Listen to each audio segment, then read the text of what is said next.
Welcome to yet another episode of Blocks and Barriers with me, Tracy, the health coach. Today we have another special guest. We have Sidani-Wilkinson.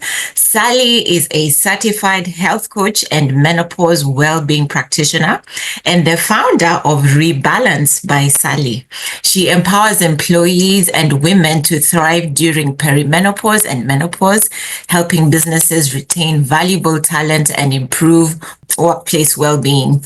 She does this by providing tools, support, and motivation to help women reclaim their health and feel their very best again.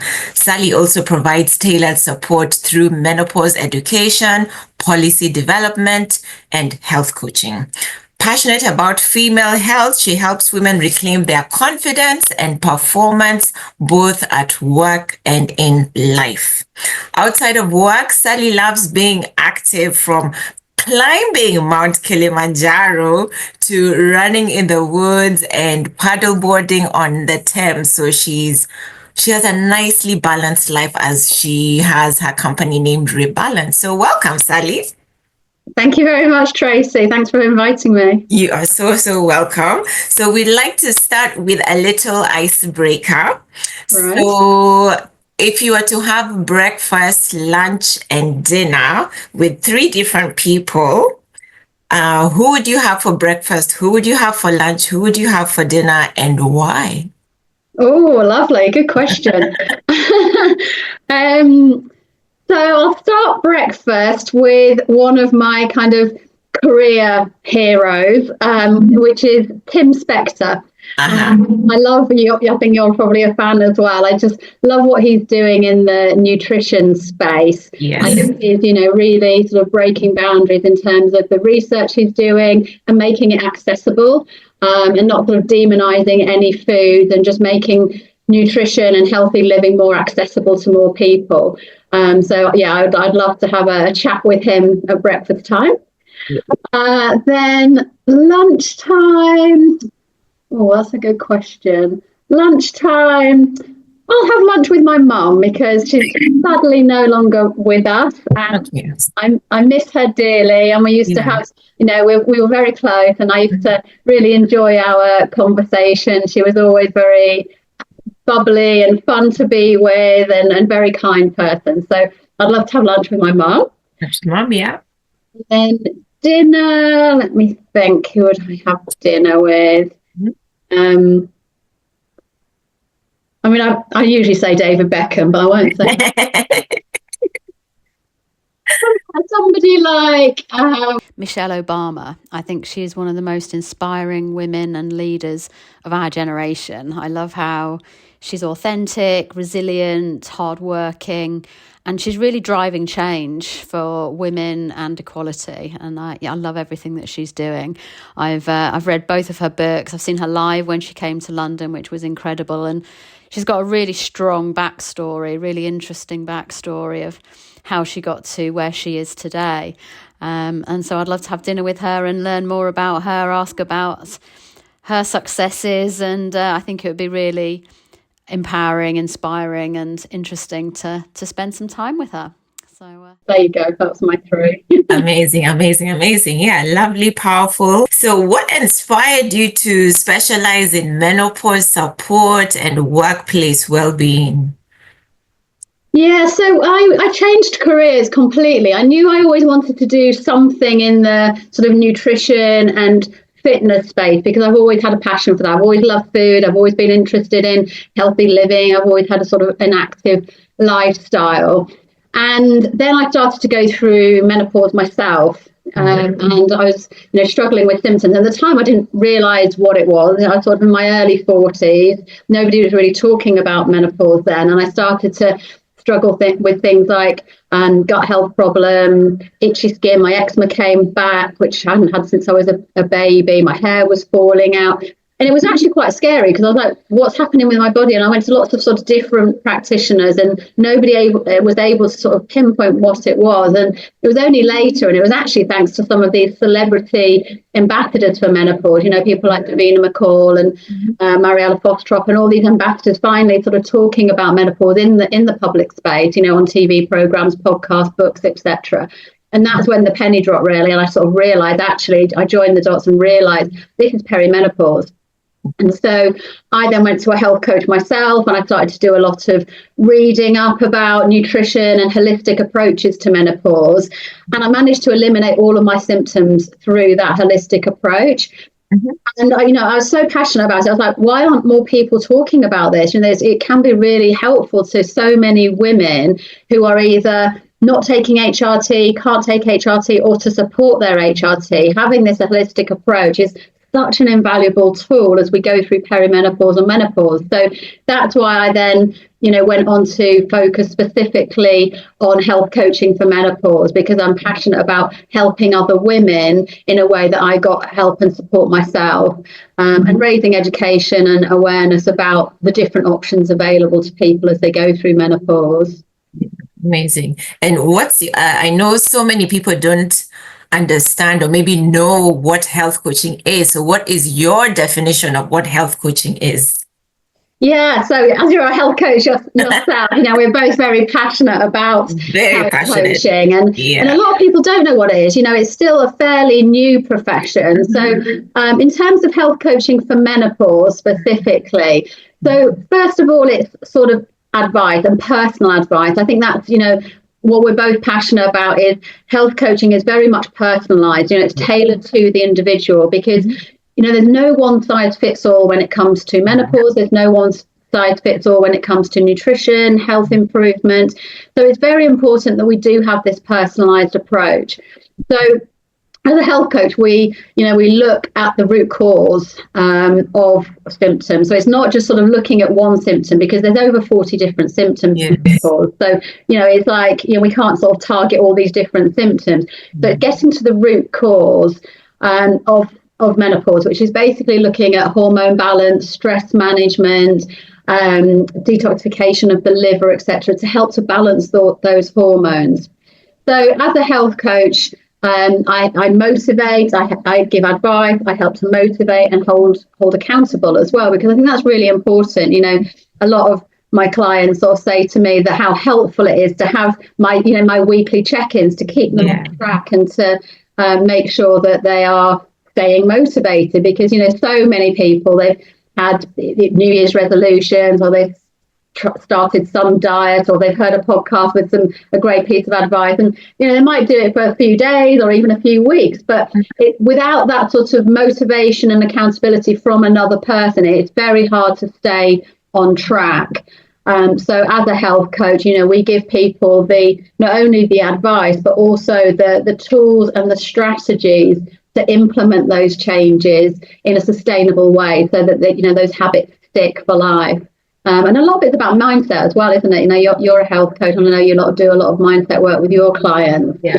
And that's important, is having that sort of mindset changed to make those healthy changes that sticks, so that people don't sort of give up and forget about it after a few weeks. Exactly.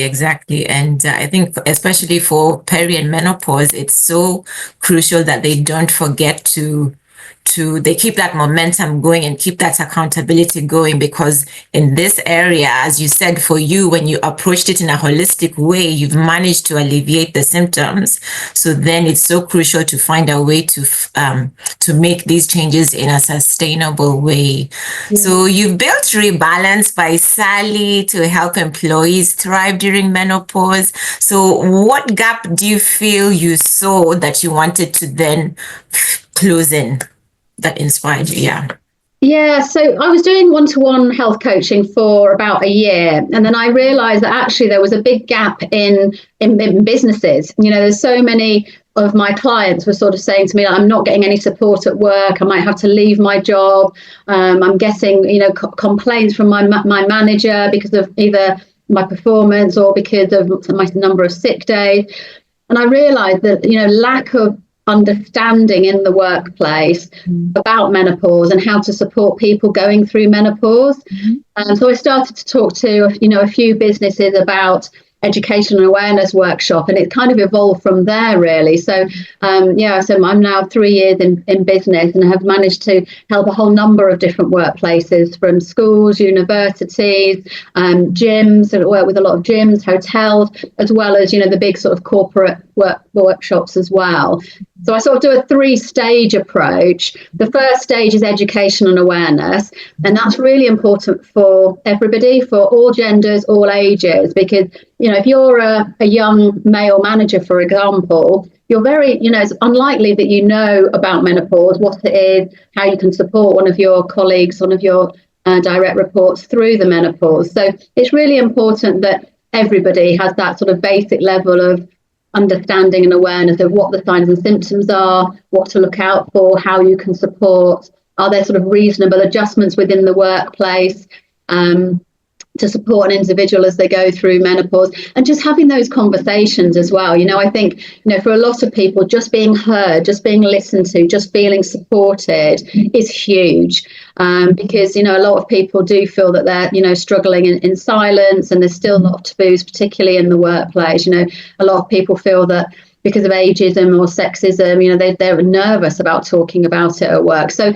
it's normalising those conversations so that everybody can openly talk about it. There's no judgment, there's no awkwardness or embarrassment. People of all ages and genders can comfortably talk about menopause, so that women who are going through the menopause feel comfortable and confident that they can, open up about their symptoms and ask for support when they're needed. So that's sort of the first stage, is the awareness and education.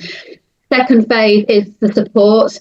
So I do things like menopause cafes, support groups. Training menopause champions is very effective. So they're sort of go-to people within the workplace who are trained on menopause, so that if somebody is struggling, they've got a go-to person if they need support and want to talk about the symptoms outside of HR or their line manager. And then the menopause cafes are really useful, because a lot of the time you feel alone, particularly if you're younger, going through menopause at a younger age. Maybe a lot of your friendship group or peers aren't going through the same thing. So having those menopause cafes is a safe space where women people can talk about their symptoms, ask for support each other, so they don't feel alone anymore. And that's really important. So then the third phase is the health coaching. So to help women perform at their best at work, those to sort of eliminate symptoms, ease their symptoms, I do health coaching in the workplace. So that's either individuals or group coaching to help women through nutrition and lifestyle to improve their symptoms. And that's really effective. And, a lot of my clients have found that they've regained their energy, they're feeling more confident, they've got more self-esteem, less anxiety, because anxiety can be a big thing when people are struggling with menopause, and that can really affect their work. And then, other symptoms like joint aches and pains. If you're really struggling with joint aches and pains or headaches, it can be really hard to do a full day's work, particularly if you're office-based or desk-based. So helping women with the right nutrition and stress management tools, etc., to really help to manage their symptoms. Yeah. And is there any clients that stands out who maybe started their journey not knowing what health coaching is, and then by the end of their sessions with you, they've just been transformed? Yeah, absolutely. So, one client who sort of really stands out to me, she came to one of my corporate workshops, first of all. So she listened to the webinars and she took a lot of advice on board. And then she signed up to my one-to-one program after that. She came to me and she was literally about to leave her job because she couldn't cope anymore. She had joint aches and pains, so she couldn't go out with her family. She couldn't walk the dog in the morning. She had severe headaches, which were again, some days she couldn't go into work because of the headaches and migraines. She'd lost her confidence. She was feeling really irritable. And it was actually causing a lot of conflict with her manager because of her mood swings. She was aware of it, but she didn't know how to control it. This sort of irritability and mood swings was really affecting her day-to-day work and her relationships at work, as well as her relationship with her partner as well. And she came to me. She wasn't sleeping. That was the other thing, actually. She wasn't sleeping through the night. So she was feeling tired and really irritable during the daytime as well.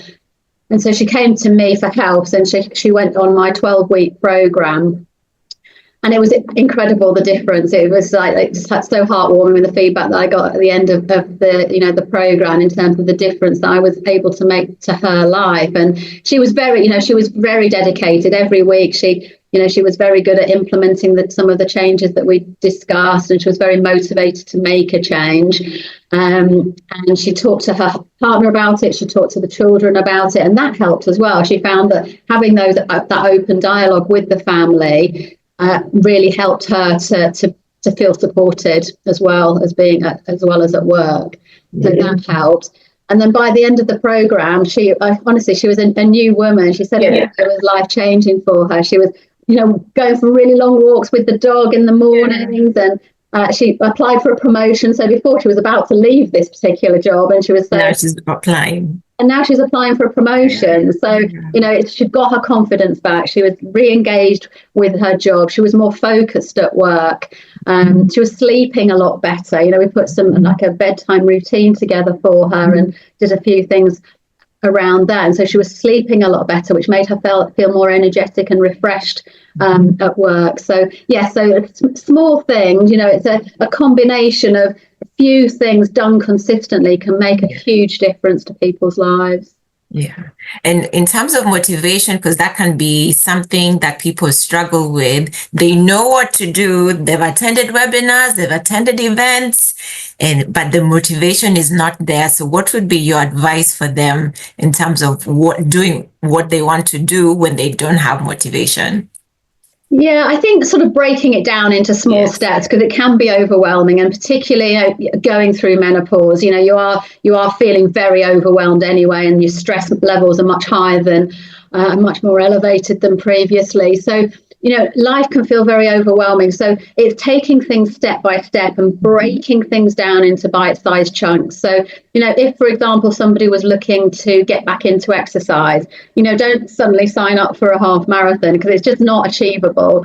So, take it step by step. So think about, okay, I'm going to do a 1 minute walk, a run, 1 minute jog, 1 minute walk, a 1 minute jog. And, just do that for 5 minutes, and just take a small run around the block. Or if somebody doesn't like running, even a walk, a 10-minute walk after your lunch break, or at the weekend, a 20-minute walk with the family or with your partner, can really make a huge difference. And then take it step by step and gradually build that up again. And same thing with nutrition, start small, start with one meal. So is it breakfast? Potentially you might not be having any breakfast at all, or you might not be having a particularly healthy breakfast. So is there one thing you can change about your breakfast that's going to make a difference? Protein, for example, is really important going through menopause, and it sets you up for the day if you can have a protein-rich breakfast. So just taking breakfast, what change can I make to my breakfast? Could I have some eggs for breakfast, or could I have some Greek yogurt with some berries and nuts for breakfast? Or just, so starting small and gradually, step by step, you'll find that it does get easier. And the more you do, the more you want to do as well. We've all been there. We say we're going out for a 5-minute walk, and actually you end up doing 15-minute walk because you're enjoying it so much. So that's what I would sort of say is start small and build up gradually, and don't feel overwhelmed. Yeah, that's it. And I know you were saying, like, say somebody has a younger manager, a male manager, they may not know the different symptoms of menopause.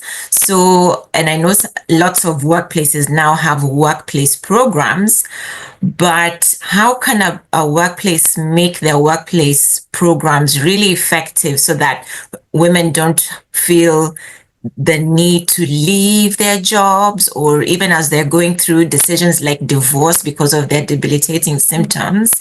What can workplaces really do to make sure those programs they have are really effective and supportive to women?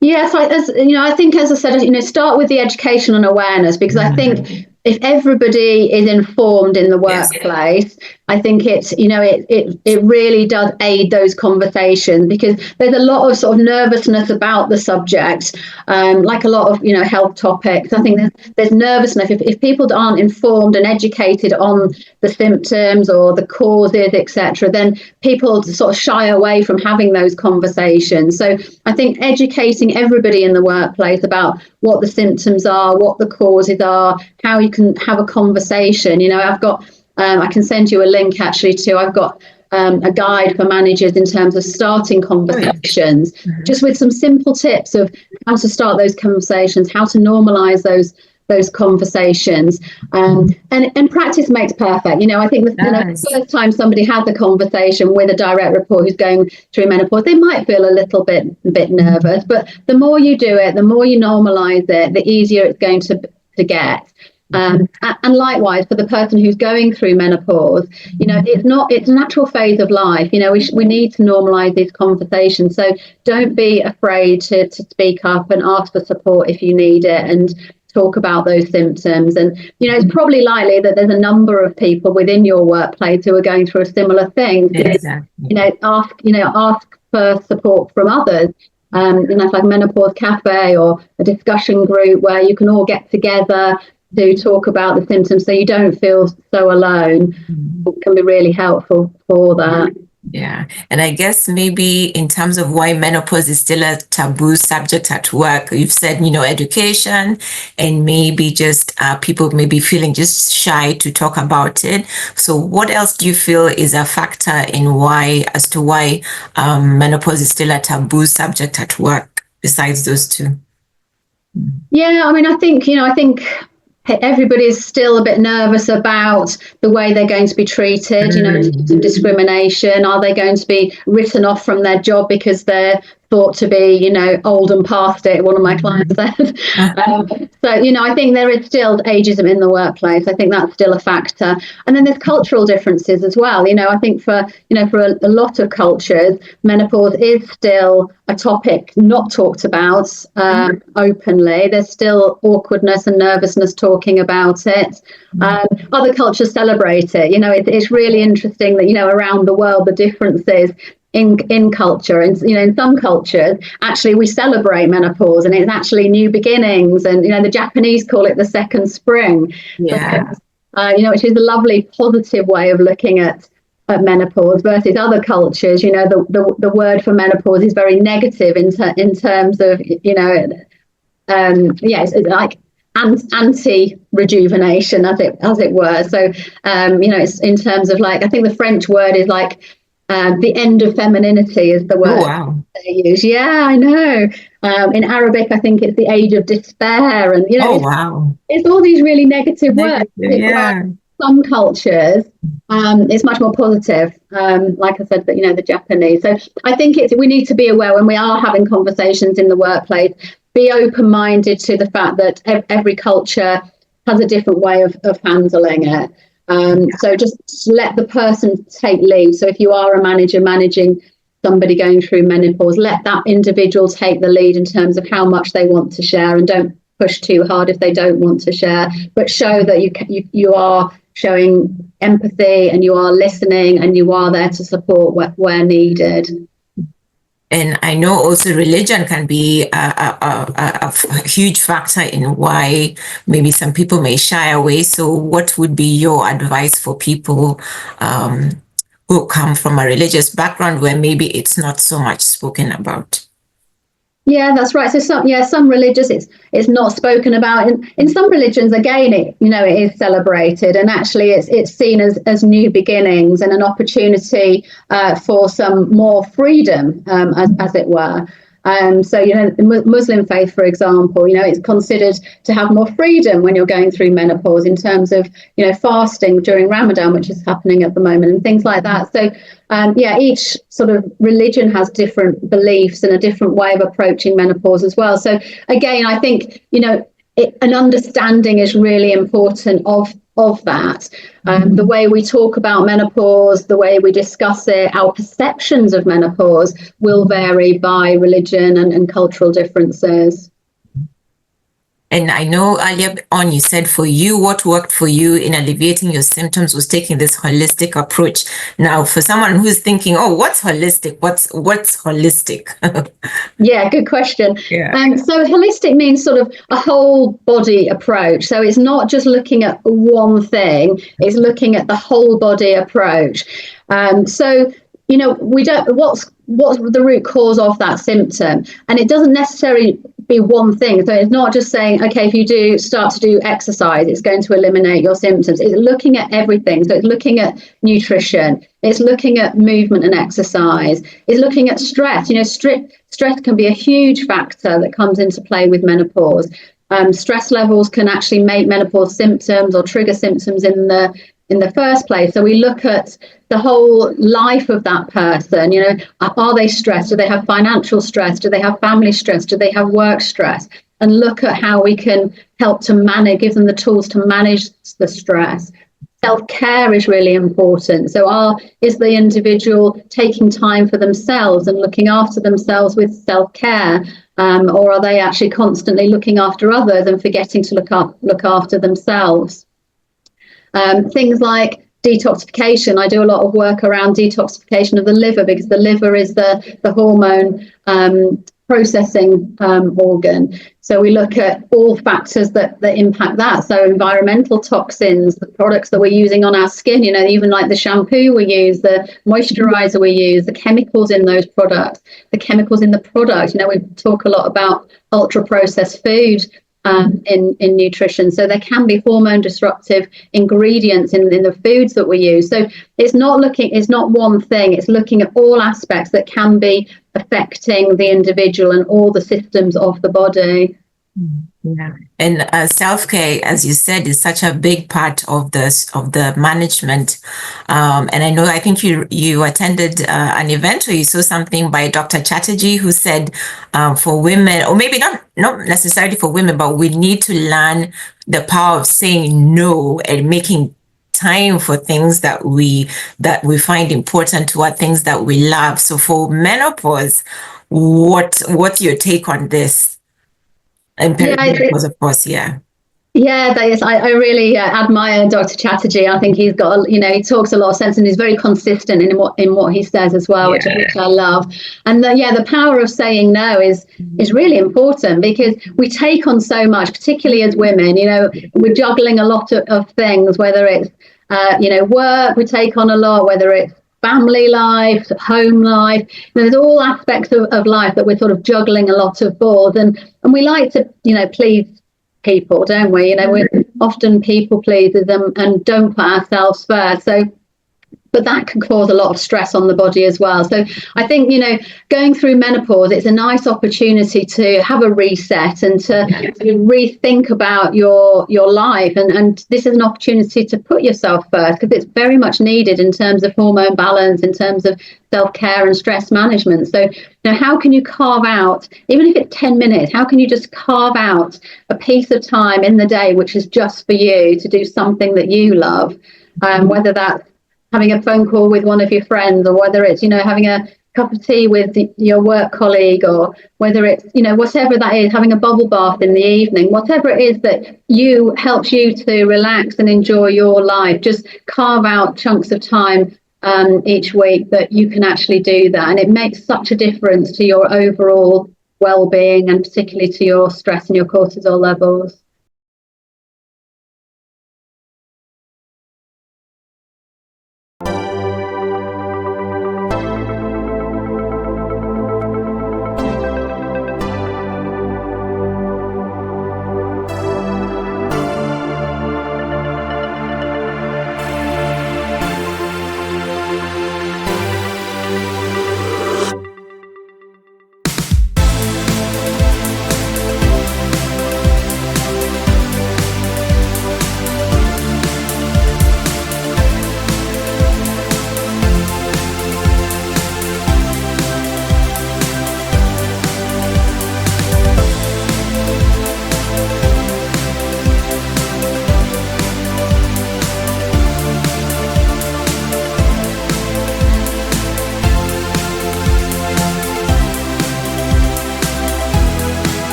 And I know one question I usually get, and I'm sure you get the same, is, when women were in their 20s, 30s, whatever used to work for them in losing weight, now they are finding it's not helping, or it's not giving the same outcome. So how do you encourage, or how do you encourage women to understand what's going on and the reason why they're finding it harder to lose Yeah. weight in this stage? Yeah. Yeah, that's a really good question, because it does happen a lot, and it is normal. I think that's what people worry about. They think, start to feel guilty, and am I doing something wrong? And I think because it's so common. I would say 90% of my clients do say that they've gained weight, particularly around the middle. And the sign that it is hormone related is if you get that sort of the spare tire, as we call it, or the muffin top, or something. That's very typical of weight gain during menopause. There's a number of reasons for that. The first one is metabolism.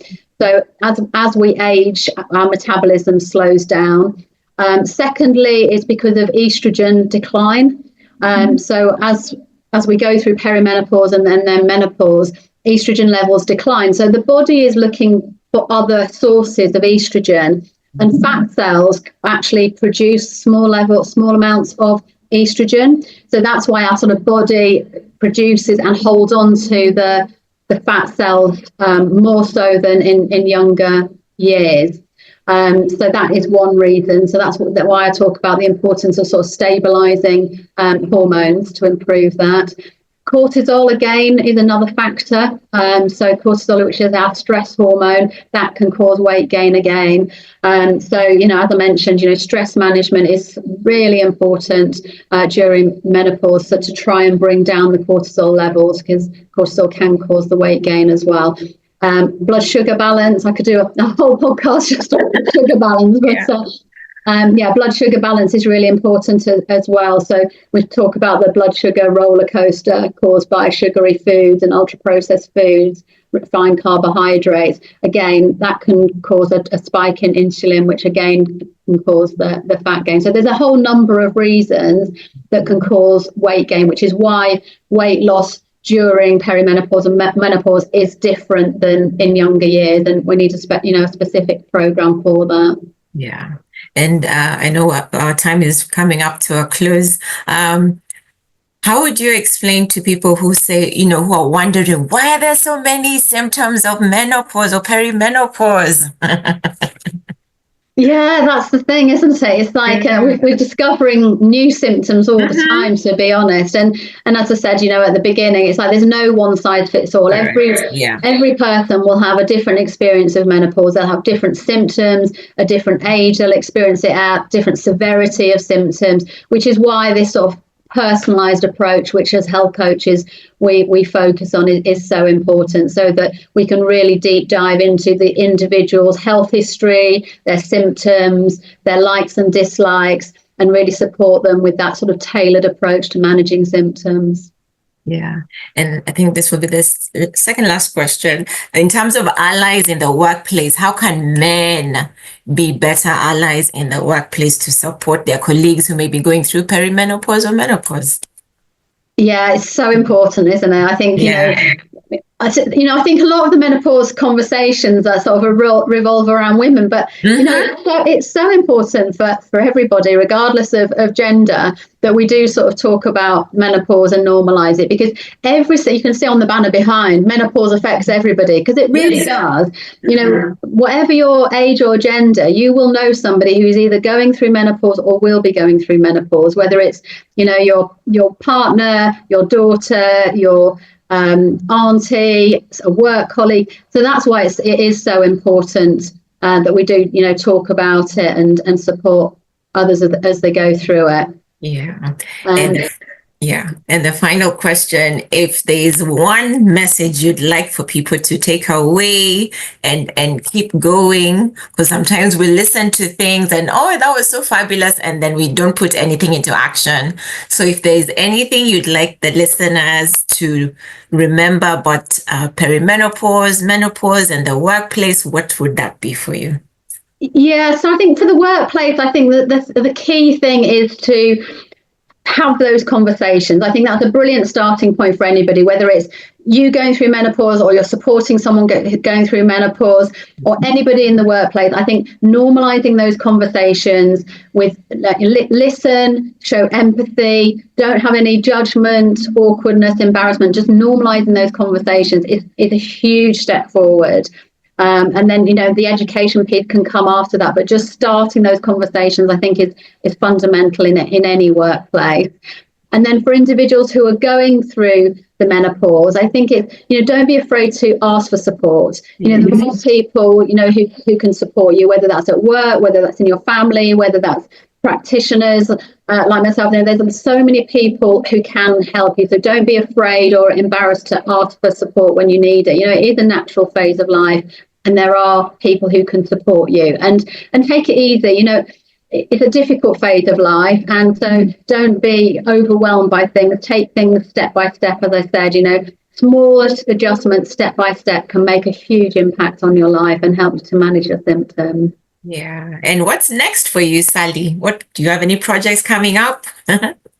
Yeah, so I'm continuing my work in the menopause space, as well as doing more in wellbeing for all women of all ages. So I talked earlier about the importance of stress management, sleep, nutrition for a long, healthy life. So I'm starting to talk to workplaces and helping individuals within the workplaces with overall health for women. And we talk about women's health, but actually it's health of women is so important, I say any age.